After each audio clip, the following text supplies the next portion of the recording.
నిరాహార దీక్ష చేస్తుండు. మీరు కార్పొరేట్ వైపులో ఉండొద్దు, అదేవిధంగా రైతాంగం వైపు ఉండాలా, రైతులు పండించినటువంటి పంటలకి గిట్టుబాటు ధర ఇవ్వాలని చెప్పేసి, రైతాంగ సమస్యల్ని పరిష్కారం చేయాలని చెప్పేసి నిరాహార దీక్ష చేయడం అనేటటువంటి జరిగింది. ఢిల్లీ వాళ్ళ దగ్గరికి సుప్రీంకోర్టు నుంచి ఇద్దరు న్యాయమూర్తులు వచ్చారు. మీరు మీ ఆరోగ్య పరిస్థితి బాగలేదు, మీరు విరమించుకోండి అని చెప్పేసి అంటే ఎట్టి పరిస్థితుల్లో విరమించుకునేటటువంటిది లేదు. రైతాంగ సమస్యల్ని పరిష్కారం చేయాలి. పరిష్కారం చేసినంత వరకు నేను ఈ నిరాహార దీక్ష చేస్తా. నేను చావటమా లేకపోతే రైతాంగ సమస్యలు పరిష్కారం చేయడం అనేటటువంటిది దీంట్లో ఉన్నది అని చెప్పి చెప్పడం అనేటటువంటి జరిగింది. అదేవిధంగా మహాపంచాయతీ అనేటటువంటి సభ జరిగింది.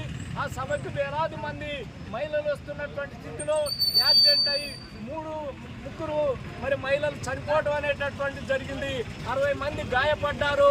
వాళ్ళకి 50 లక్షల రూపాయలు ఎక్స్ప్రెస్ ఇవ్వాలని చెప్పేసి అఖిల భారత రైతు కూలీ సంఘం ప్రభుత్వాన్ని డిమాండ్ చేస్తుంది. అదేవిధంగా రైతాంగంతో అదేవిధంగా రైతు కూలీ సంఘంతో ఇవాళ మోడీ ప్రభుత్వం ఇవాళ చర్చలు జరపాలా.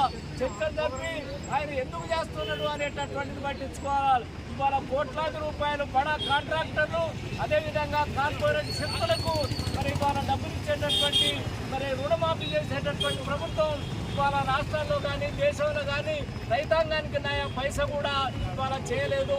అందుకనే ఇవాళ మోడీ ప్రభుత్వం ఇవాళ పెట్టుబడిదారుల పక్షాన ఉన్నది, రైతాంగ పక్షాన లేదు. అందుకోసమే దల్లే వారిని ఆయన్ని నిరాహార దీక్షను విరమింపజేయాలనేటటువంటిది రావటం లేదు. రైతులతో చర్చించి ఆ డిమాండ్స్ ఏదైతే ఉందో అవి నెరవేర్చినప్పుడే ఆయన విరమిస్తానని చెప్తుండు. నేను చనిపోయినా పర్వాలేదు, రైతుల కోసం చనిపోతా. అనేక మంది రైతులు చనిపోయారు. దాదాపు 750 మంది గత 3 సంవత్సరాల నుంచి చనిపోయారు. నేను కూడా చనిపోతా అని చెప్పేసి ఆయన కంకణం కట్టుకున్నాడు. అందుకోసమే ప్రభుత్వం వెంటనే చర్చించాలా, రైతాంగంతో ఎస్కేంతో చర్చించాలని చెప్పేసి కోరుతూ ముగిస్తున్నారు.